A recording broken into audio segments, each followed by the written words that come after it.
ମଧ୍ୟକାଳୀନ ଲୋକଙ୍କ ନିର୍ଦ୍ଦୟତା ଆଉ ତାଙ୍କ କାମ କରିବା ଉପାୟ ବିଷୟରେ ଆପଣ ଅଳ୍ପ ବହୁତ ତ ଶୁଣି ହିଁ ଥିବେ।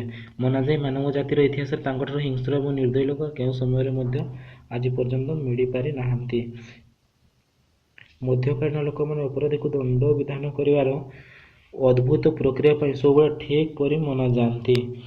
ତ ସାଙ୍ଗମାନେ ଆଜି ଆମେ ଆପଣଙ୍କୁ କହିବୁ କିଛି ଏପରି ଭୟଙ୍କର ଦଣ୍ଡ ଯାହାକୁ ମଧ୍ୟକାଳୀନ ଯୁଗରେ ଅପରାଧୀକୁ ଛୋଟ ଭୁଲ ପାଇଁ ମଧ୍ୟ ଦେଇ ଦିଆଯାଉଥିଲା।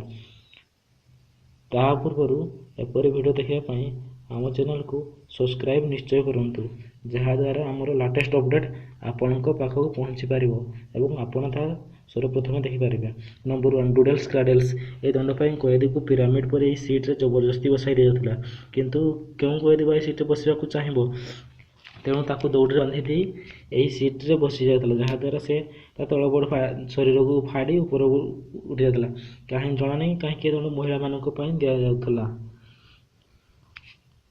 ନମ୍ବର 2, ବାଲ୍ଟିରେ ମୂଷା। କେତେ ଓଜନ ଲାଗୁନଥିବ, ଏହା କ'ଣ ଦଣ୍ଡ? ଆସନ୍ତୁ କହୁଛୁ କ'ଣ ହୁଏ ଏହି ଦଣ୍ଡରେ।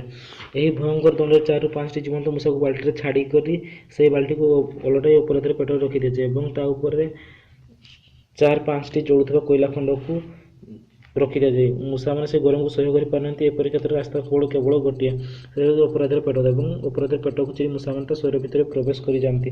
ତାପରେ ଅପରାଧୀ ସେହିପରି ମରିଯାଏ। ତାପରେ ନମ୍ବର 3, ନେକ୍ଲେଟିଂ। ଏହି ପ୍ରକାର ଦଣ୍ଡରେ ଦୋଷୀକୁ ଗ୍ୟାସୋଲିନରେ ବୁଡ଼ାଯାଇଥିବା ଟାୟାରରେ ଏହି ପ୍ରକାର ବାନ୍ଧି ଦିଆଯାଏ ଯେପରିକି ସେ ହଲଚଲ ହୋଇପାରିବନି। ପୁଣି ସେ ଟାୟାରକୁ ଲଗାଇ ଦିଆଯାଉଥିଲା ନିଆଁ।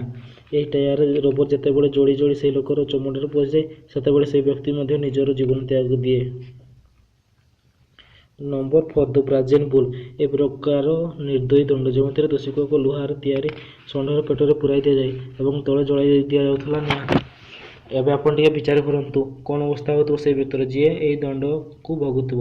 ଏହି ପ୍ରକାର ଦଣ୍ଡରେ ଗରମ ଏବଂ ନିଜର ଚମଡ଼ା ଜଳିବାରୁ ଦୋଷୀ 10ରୁ 15 ମିନିଟରେ ନିଜର ଜୀବନ ତ୍ୟାଗ କରିଦେଇଥାଏ ଓ ଏହଲିକ ତ୍ୟାଗ କରିଥାଏ। ଯଦି ଆପଣଙ୍କୁ ଆମ ଭିଡ଼ିଓ ପସନ୍ଦ ଆସିଥାଏ ତ ଆପଣ ଆମର ଚ୍ୟାନେଲକୁ ସବସ୍କ୍ରାଇବ୍ କରିବାକୁ ଭୁଲନ୍ତୁ ନାହିଁ।